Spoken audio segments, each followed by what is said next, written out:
Surprise, surprise, surprise. Come on in, share, like, hit the like button, follow, share, whatever it is.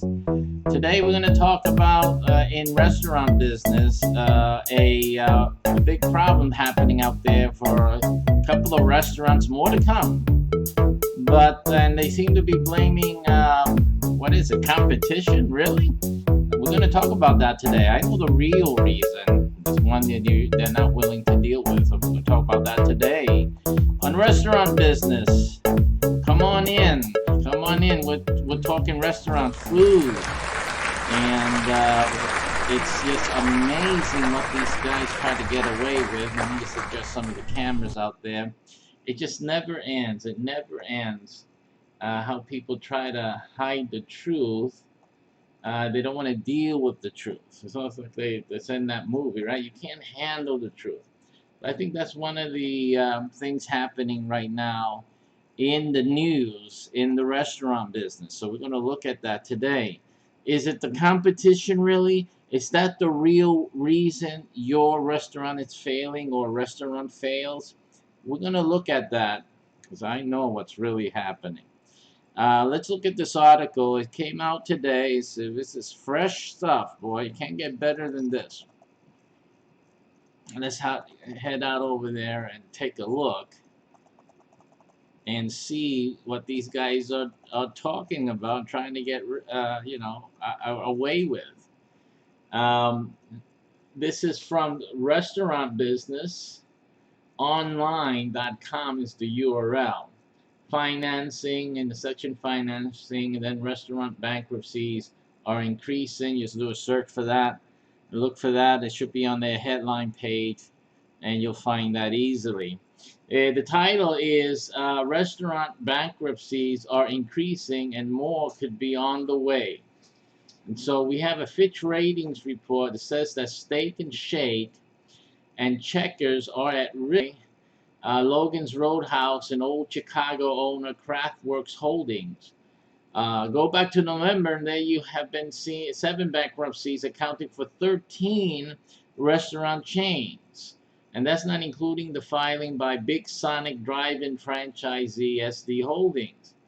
Others are likely coming too. According to a report Wednesday by Fitch Ratings, burger chains like Checkers and Rally's and Steak and Shake are among the names facing a greater risk of Chapter 11 filing.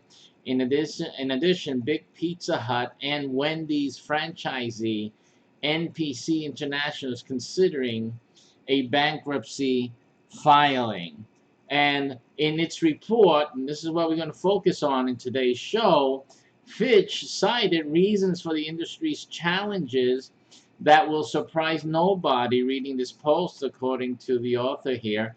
It says a long period of declining sales due to heightened competition, okay, shifting consumer tastes and rising competition from food delivery options, and the inability to maintain brand relevancy, along with higher labor costs due to increasing minimum wages. Okay, that is the reason being put out there for these restaurants for their failing situation.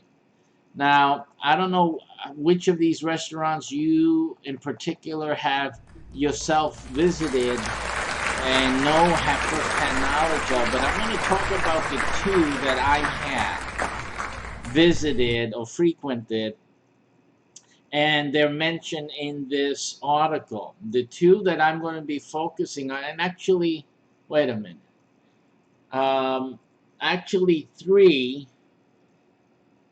There's actually three of the restaurants here. Let me just give a quick check again.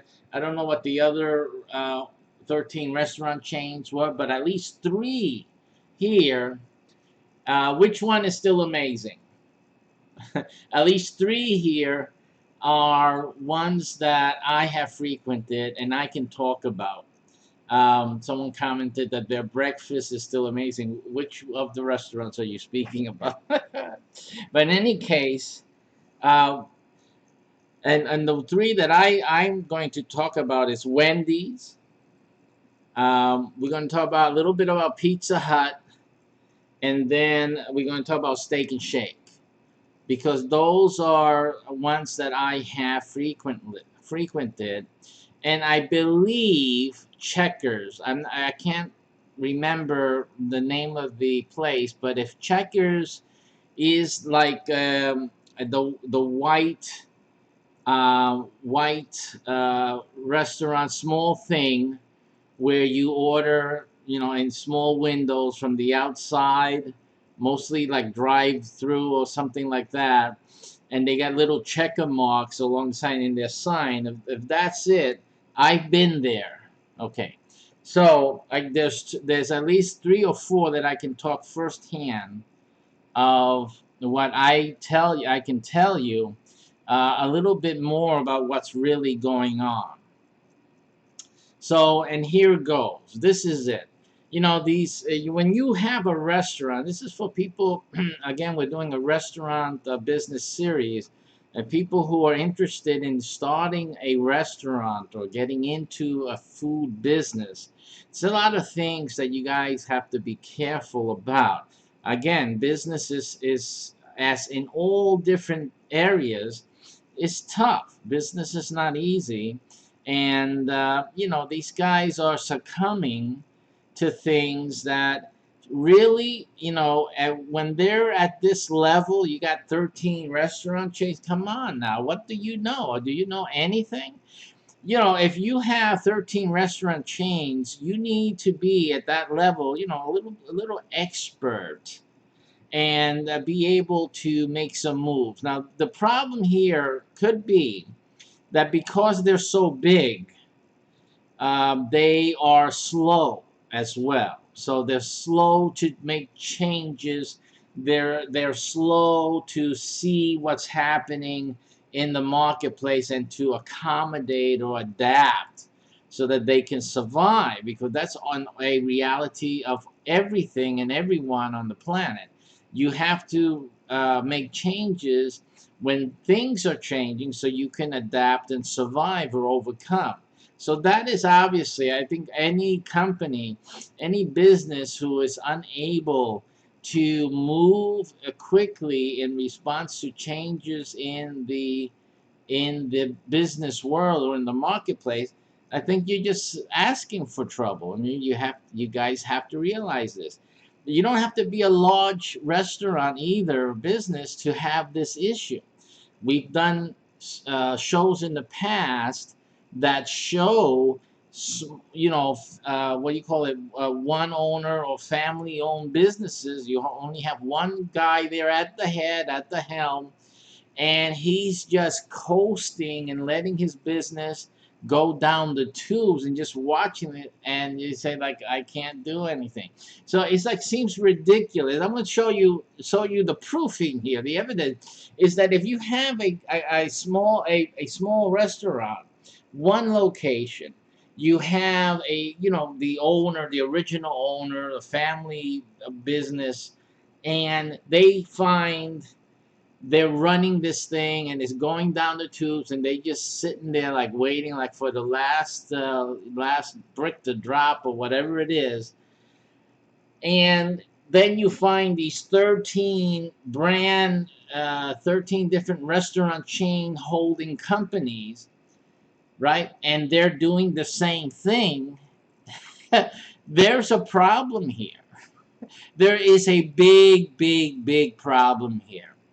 And I think they're both suffering from the same thing. I think that the large corporate franchisees, the large corporate owners are not, they don't have their finger on the pulse of the business and the environment that it's in. And I think you guys are losing, you don't see what's going on in your own restaurants. The term here that we're looking for is called quality control. I'm going to tell you about quality control. It's going to be impacted. I'm surprised that this other name, what's this other, the donut place, Krispy Kreme. I'm surprised that they're not going to be having issues too. But you heard it here. You heard it here. Okay, no one's heard that Krispy Kreme having problem, right? No one's heard about it. But remember, when you hear it, you'll know why, because I told you why. Unless they see this video and make changes. But at least the Krispy Kreme that I saw, I did a show on this already. The workers are treated horribly, horribly. And I, for one, noticed. I noticed it. I came in as a regular customer, and I could notice that these guys were oppressed. It's almost like they were being run by slave owners, and they were slaves on the plantation. It's really dismal. I said, I don't know how this business can survive. But anyway, but not digressing into this other burger places and things like that. Wendy's. Let's just start with Wendy's.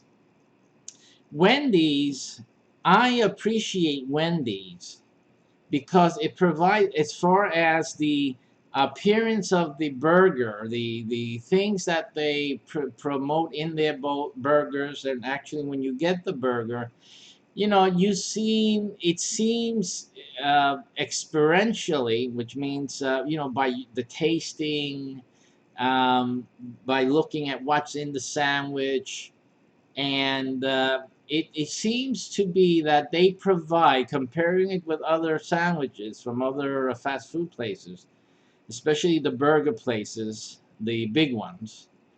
It seems that Wendy's provides a better sandwich in terms that it has the onions. I know everyone doesn't like onions or stuff like that, but it has onions. It has the tomatoes. It has the things in it that make the sandwich. This is a hamburger with stuff. So you get that, and it's not too greasy stuff. It's not like the custom burger places where you get all that bacon and you get this what do you call the onion rings and all that. Although I think Wendy does have a sandwich with onion rings in it, but the ones I'm talking with the special buns is like big and massive.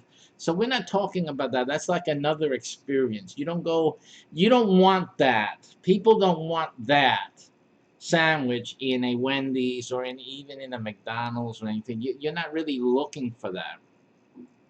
But in terms of the burgers, from places, fast food restaurants of name, of renown, like McDonald's and Wendy's and Burger King and whatnot, Wendy's provides a pretty good player or contribution in the burger market, fast food market. So, I don't really see it's distinguished. It's distinguished from the others. It has its own place.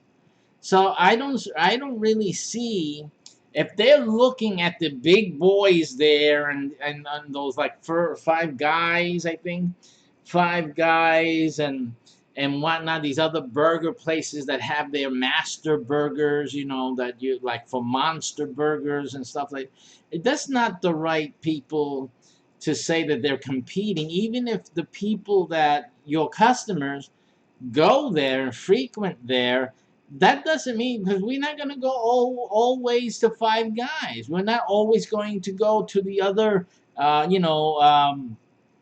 top custom chef signed or signature burgers out there all the time. When we want to have a fast food experience, because that's all the time we have, we're going to hit what our best options are. And at least for me and my family, one of them is Wendy's. I mean, if you were asking me, okay, we have a McDonald's, we have a Burger King, and we have a Wendy's. Which do you want to go to? If you were asking me, I would say take me to the Wendy's, because the Wendy's got my onions. They make their sandwich, really a good thing. Okay, so that's what I would do. If there was only a Mickey D's and a Burger King, I would always go to the McDonald's, but I would, after a while, I would say, let's try Burger King, because I haven't been there. Simply, I haven't been there in a while, which is sad for them. I understand, but that's the way I feel about it. But in any case, the Wendy's is the winner in my book. But here's the problem. So you say, if Wendy's is the winner in your book, so why are you pointing out what a problem may be for them that's not described here? Because so far it sounds like, well, maybe you're going too much to the Five Guys or to the other, Master Chef burger places. The answer to that is no. That's not what's happening, and I'll tell you what's happening. Because every time I go to a Wendy's, what I find is that the place is unkept. Now, this may tie in to what they said here about increased higher labor costs. So if you notice that, let's look at that again. I want to point out something, especially the way people say things, but then they're not realizing what the effect on the customer. Now, look at this again so you can see for your own eyes what it is I'm talking about, and probably what the corporate authorities are talking about. Here, they say one of the reasons, or one of the final reasons, is that they have a higher labor costs due to increasing minimum wages.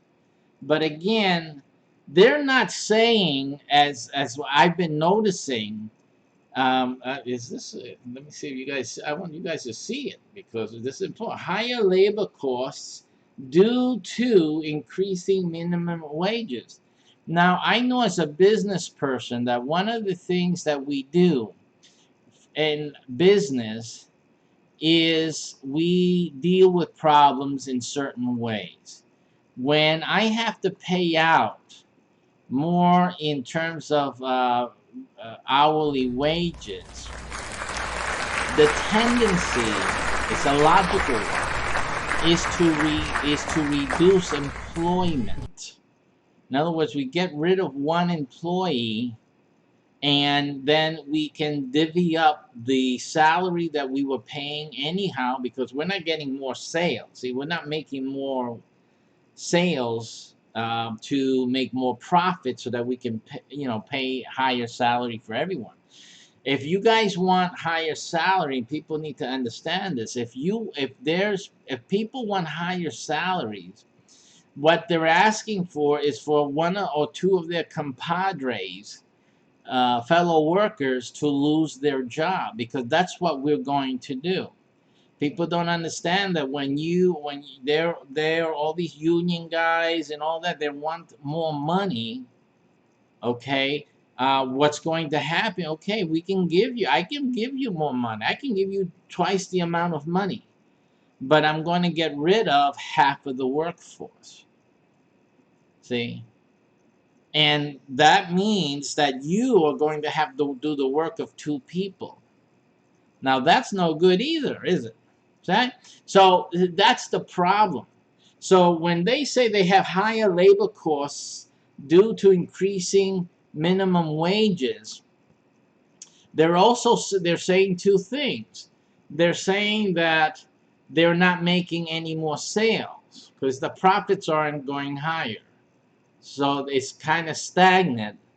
And then they've had to fire because they weren't holding on. They fired people. In other words, they have less people working, which then creates the problem that when I get to the Wendy's, the store is, the restaurant is dirty. It's dirty. I get to the Wendy's, the tables are not cleaned. Now, if the company wants to contact me, there's ways for you guys to find out where I am and how to contact me.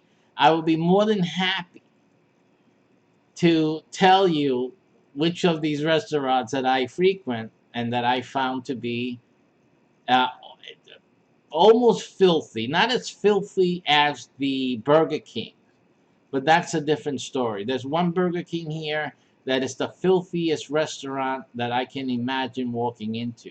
But also the Wendy is disappointing as well. And we're in a tourist area. We are not in like a low income neighborhood or something where you would expect, the bathroom hasn't been cleaned in a few weeks. You would expect it in a place like that. But we're in a very busy, I think in the United States, the #1 tourist area in the United States. You guys guess what that is? Orlando.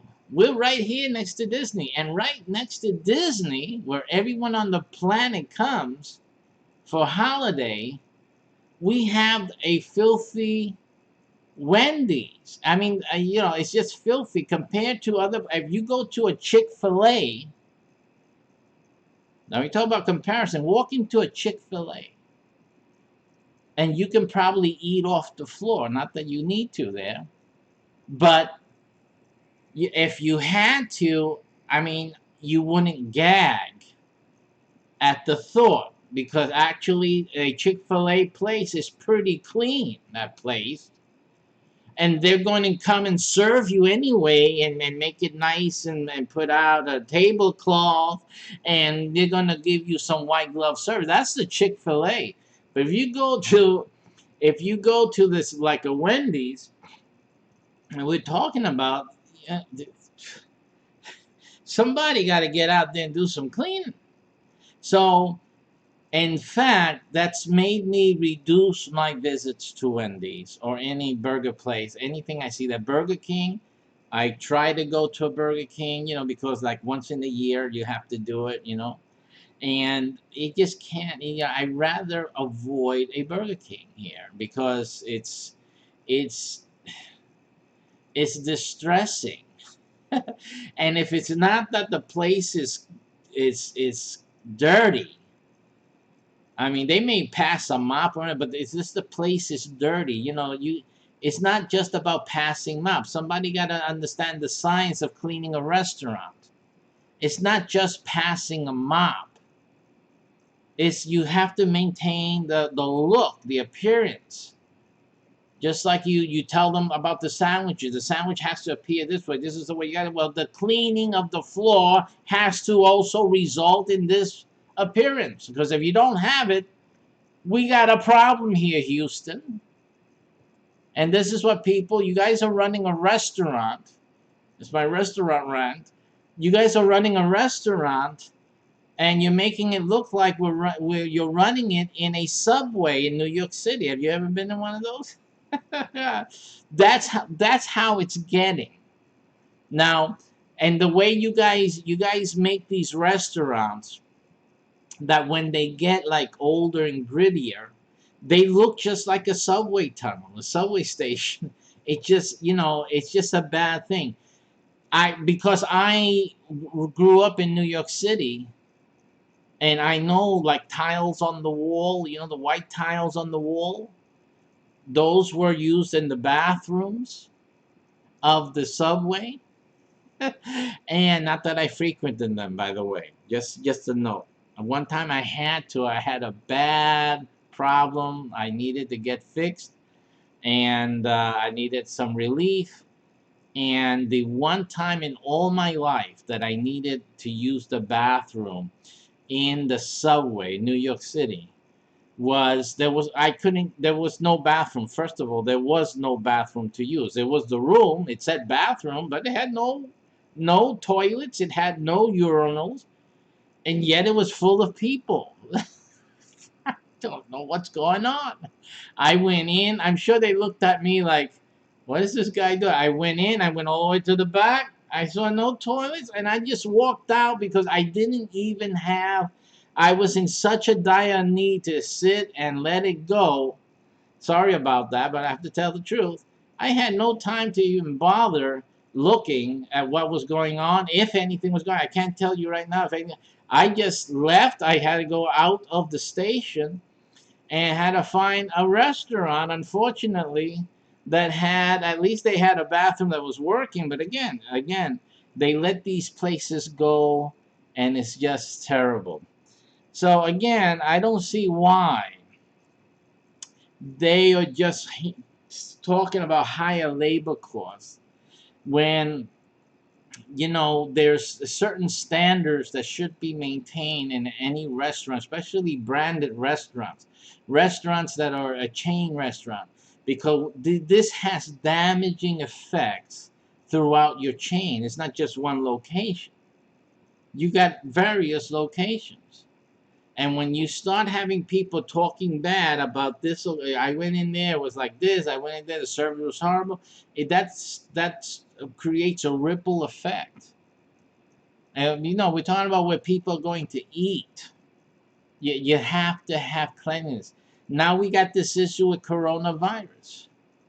And this is just the beginning, folks. This is just the beginning. In restaurants, you're going to have an issue if you do not demonstrate cleanliness and make the people feel confident that they're in a clean place and the workers have cleaned themselves appropriately, because even if you have the bathroom says employees must wash their hands, but the place looks like a pigsty. I mean, does it matter now? It doesn't matter. Are we to believe that just because they wash their hands in a moldy old sink, that everything's okay? This is okay. Oh, they wash their hands. It's just too ridiculous. Again, so Wendy's is failing uh, because they are not staying clean. They're not keeping the essentials at their highest. And anything where the public sees, the public engages, interacts, and your food, that has to be really up and up. And if a restaurant cannot maintain that, you shouldn't be in business. That's the reason you guys aren't in business. That's the reason you guys are losing business. That's something you guys got to worry about. Yes, indeed, absolutely. So this is the reason. Now I've been to a Steak and Shake as well. Now Steak and Shake is pretty much, I can't speak to it like the Wendy's, but I don't get a good feeling in Steak and Shake either. Steak and Shake seems to be a little bit just getting there in terms of the ambiance that like when you sit in a Steak and Shake. For me, knowing that the problem with the Steak and Shake, I'm gonna tell you what it is. It's supposed to be a chain, a restaurant chain, but yet when I walk in there, I get this like local diner feel to it. Okay, that's what's happening with that. And it's probably because that's what they intended it to be. They wanted it to be like a local diner. It's probably the way it started. Okay, but again, because we're seeing all of these issues happening with other restaurants, it doesn't, to me, it does, I don't know, let me put it this way. I don't know Steak and Shake.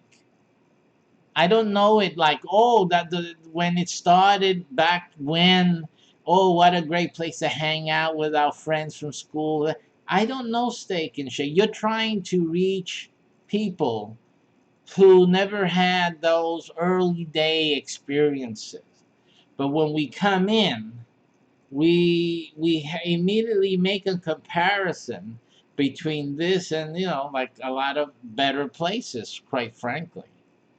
So that's always sitting in the back of my mind. When I go to a Steak and Shake, I'm looking, yeah, the people who work there, they're great and all that. It's just the way you guys, this this this branding that you have, and I'm talking about, your layout, the way it is, the way it's a little bit like hometown type of eatery, and then, which is okay. If I can eat at a hometown eatery, but even, let me just point to like this. Let me make this compare it to like Rockets, that Rocky, what is it? Whatever. You guys know the name of that Johnny Rockets. See, now that's a burger place, and it looks old as heck, right? They maintain that 1950s or 40s look, even though it's brand new. They can have a brand new store, and it looks like you're walking into the 1940s. But the place is clean. The place is clean. It's bright, And usually the Johnny Rockets have a lot of windows because they have that time with the diners had it was all windows, and the place is bright, and you see it's clean. Everything's clean, That's different. I get a different feeling at a Johnny Rockets than I do at a Steak and Shake. The shakes are great. The shakes are great, and the food. I can only compare it really like to what's that other restaurant? I compare that to an Applebee's. The type of food, the way they put the sauce, and it's the flavor. I put it in the same family as an Applebee's, something like that. But then that creates that problem too, because it makes me think of an Applebee's, and then I'm looking, this is no Applebee's here. So I think we get into what I'm trying to hint at is that when you're building your brand, it gets complicated. It's not that there's competition, because there's always competition for any business. But I think you guys are not understanding your brand and the significance, the impact, the saliency of your brand as it mixes, it intermingles with the modern marketplace. And I'm sure I'm sure in different places of the country you may have different outcomes, right? I'm sure that's also happening. But when it starts happening like across the board, it's significant, like it's happening now with Wendy's. I mean, this is a problem. That's a problem. You guys are Steak and Shake. I think you guys gotta do something quick. All right. Um, and this thing had to be going on for quite a while. I don't think you guys do the right surveys. I don't think you guys are really asking the right questions.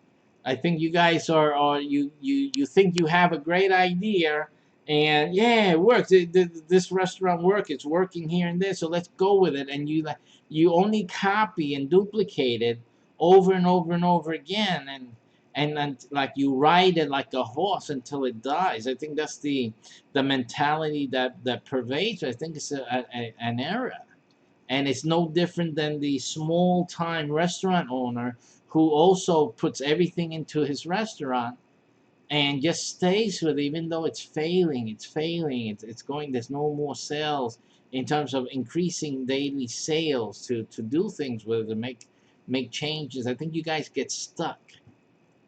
You get stuck in a certain vision and or brand, or or your dream, and you get yourself and your restaurant stuck in a rut, and you really don't know how to get out of it without like trying to change the whole thing, because again, it's either this or not. It's either this or it isn't that. It's something else completely different.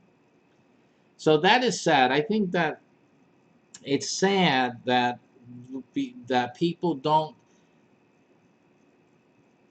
prepare and develop their restaurants uh, with adaptability built in as part of it, so that you guys can continue to grow, adapting, and staying on the forefront and asking questions, like taking all the polls, get people into that and keep on going, and making adaptation like that. I think it's essential for you guys to survive. But and definitely to make sure that the quality control stays on par. It's not just food.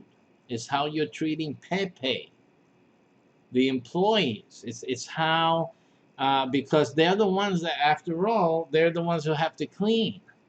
But they want to. I know the difference. You people, you got to understand. People cleaning because they love the place they're in. They feel good about the place they're in. They're cleaning it different than somebody who doesn't. And if you treat them like prisoners, if you treat them like mere employees, and you treat them like garbage, you're always keeping an eye on Pepe and Juan, and they know it. They know they're being watched and all that. So I know that because I used to, when I started working, I worked out in JFK Airport at a freight forwarding company, and I walked in there and I started training. It was one of my first jobs, and I had to work under this other fellow in the warehouse. So this other fellow, he was the warehouse manager. So I went into that warehouse and I looked around. The boss is all proud. This is my warehouse, and this is his family business boss. So he was the owner, and that was his place. This is our warehouse, and this is what we do, and blah blah blah. He's going to show you the ropes, what he needed to be done, and blah blah blah. But I also noticed the place was like, this is a warehouse. See, they told me that this was a warehouse, and the owner saw it as just a warehouse. The warehouse manager treated it like a warehouse, okay?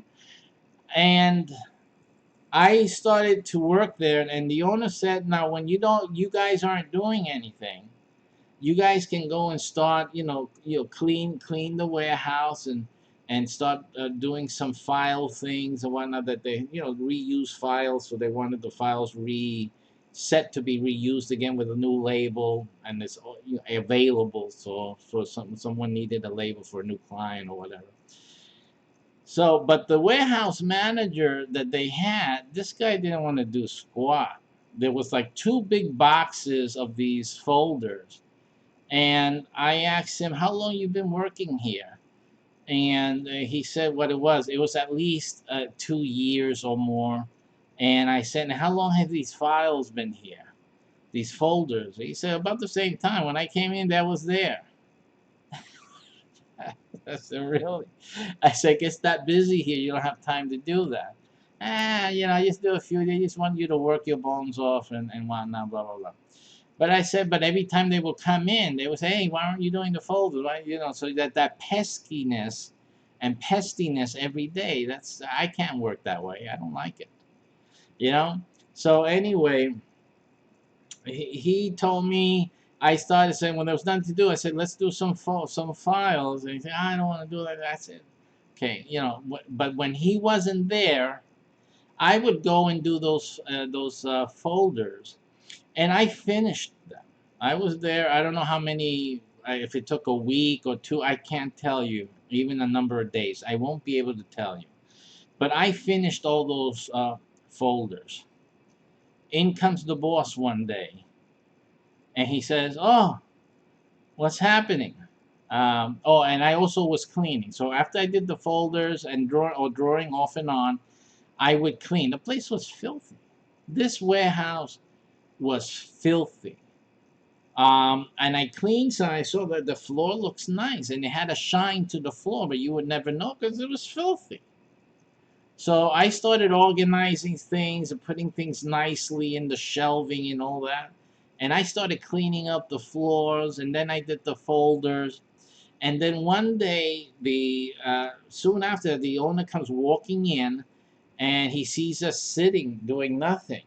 Okay, so he said, "Why are you guys sitting doing nothing?" And we told you there wasn't nothing to do. And he said, "Well, but where's the folders?" And I said, "They're over there. They're done." And he was shocked. He was shocked because, of course, since the other guy was there for 2 years or whatnot, those folders were there since who knows when, World War II or what, and they never got finished. He was in total shock that they got done. So he said, they're done. Let me get some folders. We need them in the office. So he went and got that. And then he comes in, and I think he mentioned it before, but he really did mention it when it came time for me to leave. I had to leave for XYZ reasons, my personal decision. And then he and the vice president, they practically begged for me to stay. The vice president, I didn't want him to do that, but he got down on his knees and he took my he said, "Please don't go." And I looked at him and said, "I really don't feel that I can take the money from this company and not be, I wasn't able to do what I was doing before, so I just can't do that to you guys. So you guys need somebody in here that can do what I did and more." So and anyway, the the owner of the company said, "We've never ever, I have never seen what actually happened before then." He mentioned it at that point, but before then, he had some visitors visiting, inspectors or some investors or whatever. He had them come and he showed them the business. They're probably new customers of his, a big client. And he took him to the warehouse. Now, he took him to the warehouse, and he says, and he brings them in and said, "Look at this warehouse. Look how clean it is and organized." And he gave me the credit. He said, "This is that gentleman right there. Before he came here, this warehouse was like any other warehouse. But when he came here, you can eat now. You can eat off the floor." That's what he said. A great compliment to tell me that you can now eat off the floor. So it's like I said, these guys treated me right, okay? And when I came to his office and I sat down and said, "I really need to ask you to raise my salary." And he said, "Okay." He gave me, and he asked me, "What do you want?" Listen, when you get, and he gave me what I wanted. He gave me what I wanted, which was a significant higher than what I was getting paid before. And he gave it to me. And I was happy. I was really happy. Okay. This is the point that I'm trying to make. It's that when you treat your employees right, they will clean the floor and make it a place where people can eat off of. See? And that was before the raise. I didn't do that after the raise. I did that before any mention of a raise or anything like that. You know why? Because I like clean.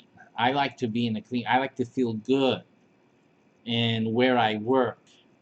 I take pride. And your employees will do that. We have Spanish people. I'm going to talk in defense of Pepe and Juan.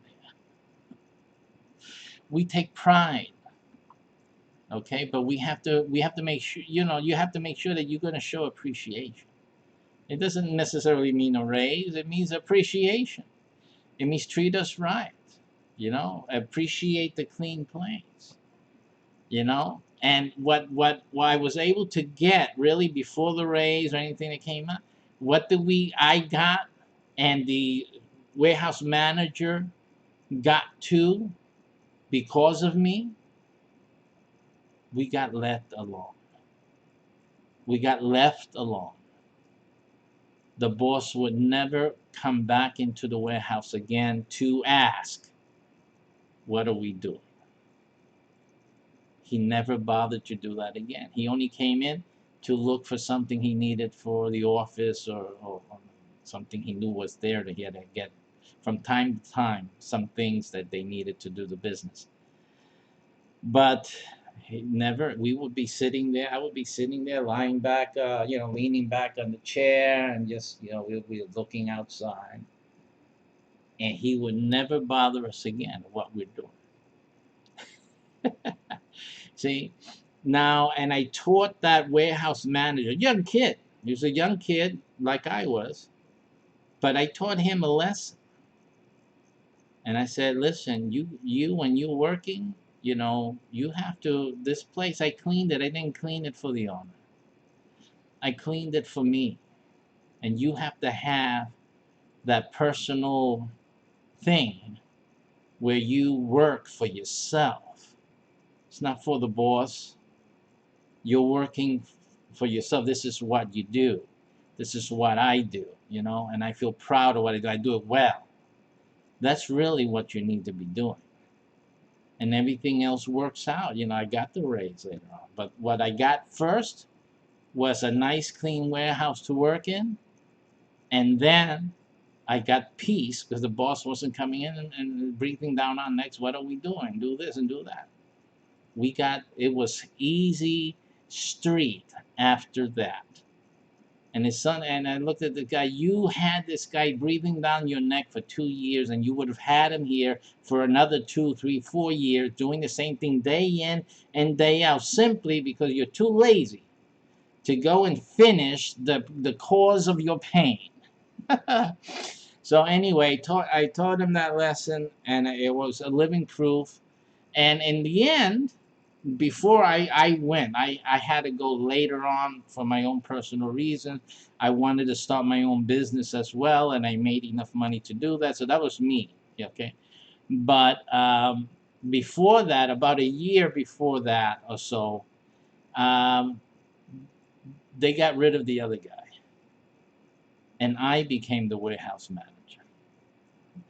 And that other guy wasn't liking him getting excused. But they knew that he was continually, even after we had everything done and clean and all that, he would continue to drag his feet.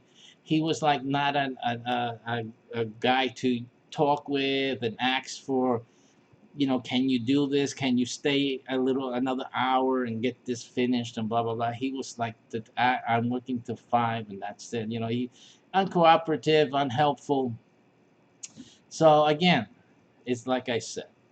So that's the story of that. I didn't want to get into my personal work experiences, but it just I'm trying to share it with any of you restaurateurs so that you guys can understand that to develop a culture in your business where your Pepes and your Juans will appreciate and love working there and go the extra mile. You know why? Because they can go the extra mile.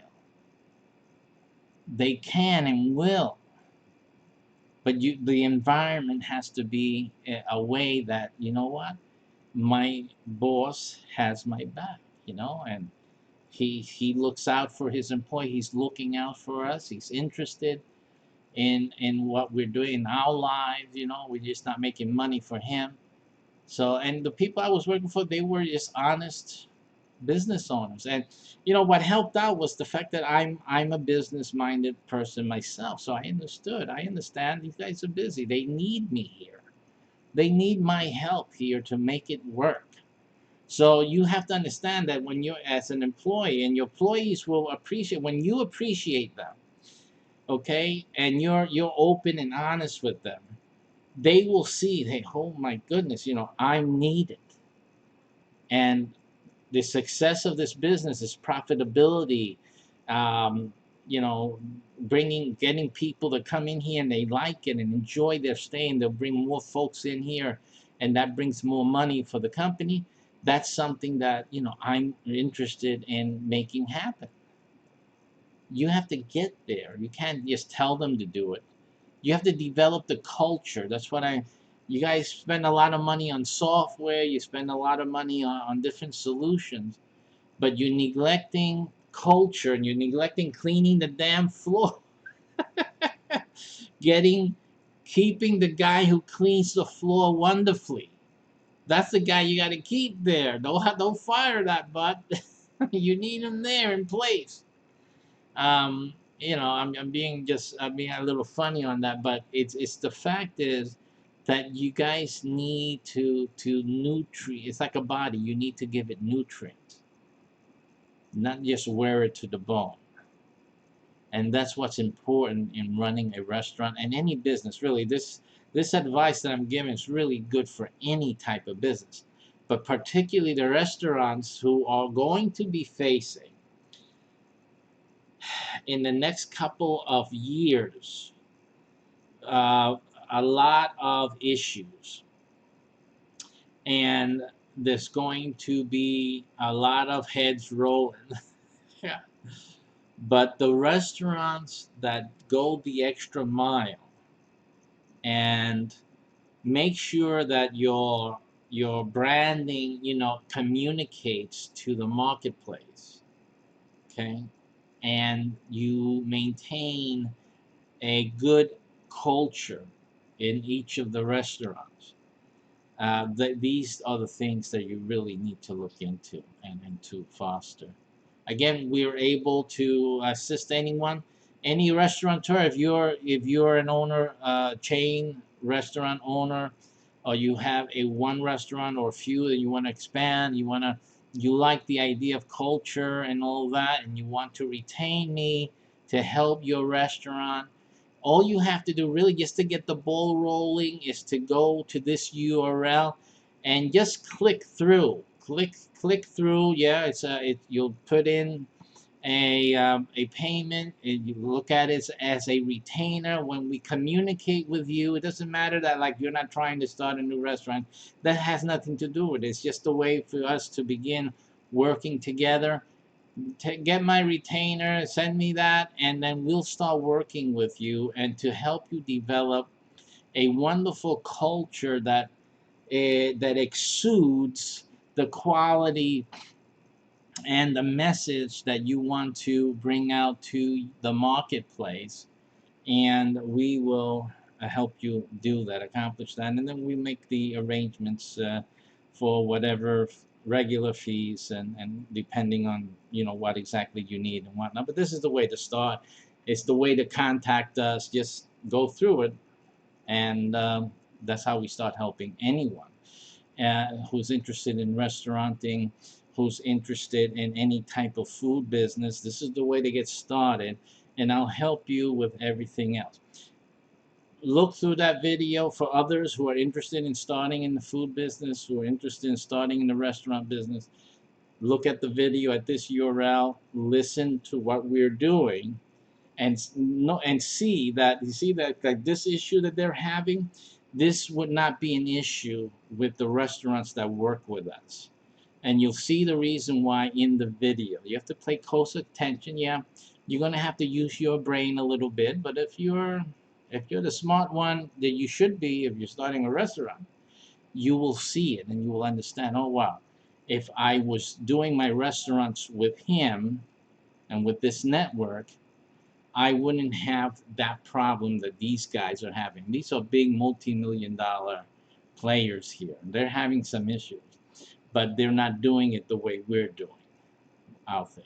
So you need to look at it and you need to contact us to get the ball rolling for you. All right? And if you're trying to start out any food business, even a food truck, I got it, baby. You got to call me. You got to do this. Just do it. Do yourself a favor. Just do it. I like that Nike ad thing says, just do it. Just do it. Just do it. Okay? We got a winning formula for you here. Any type of food business, and even if it's just a dream of yours, this is it. This is the thing you have to consider doing. And even if you don't want to do any real restaurant, you don't really have to, You can be an owner of a menu of a restaurant. We also have that available for you. You can choose that option as well, um, and you profit from the restaurant without having to deal with the risk or the problems that restaurateurs have to do when they're putting up a restaurant, maintaining a restaurant, and dealing with the competition. So this is absolutely the best URL that you will ever use and discover some information that will help you succeed in the restaurant business.